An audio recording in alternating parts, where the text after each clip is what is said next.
Paalala lamang no, mga igsuon, ayaw biya nyo kaminusin ng mga tao nga nakakaroon sa kasakit o kabiguan sa kinabuhi. Usahay kaminusan nato kung ato nakita mas taas pata sa iya ha. Usay di ta makabantay ba nga ato silang pagahukman, ato silang sawayon, ato silang katawan. Nagtuyok pa biyang atong panahon.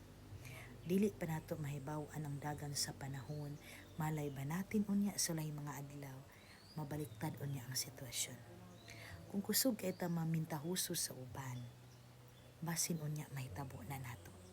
Kay matod pa sa Biblia, kundi ka gusto nga naay mahitabo nimong kasakit, kadaot sa imong kaugalingon, ayaw na buhata usab ngadto sa imong sikataw aron dili mahitabo kanimo.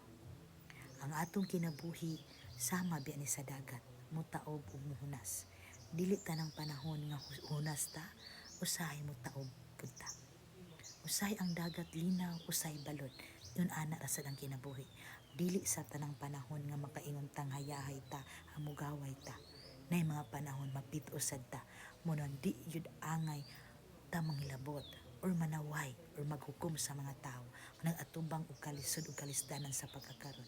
Kay kinaiyara ba yun nato ng mga Pinoy na kung labi nagkaaway to nato to naglisod, mukatawa jud ta, mubahakak ta. Kalipay nato ang ilang kapakyasan. Inana ng mga taong nay kasina ug dili maluoy sa ilang isikataw plus walay gugma sa ilang kinabuhi. Akong ipahinumdom nimo nga kining klaseng hiyas nga batasan mo ni mga batasan nga makalaglag nimo paingon sa kalayo sa impyerno. Maunang mahalo nato ato isikataw. Amen.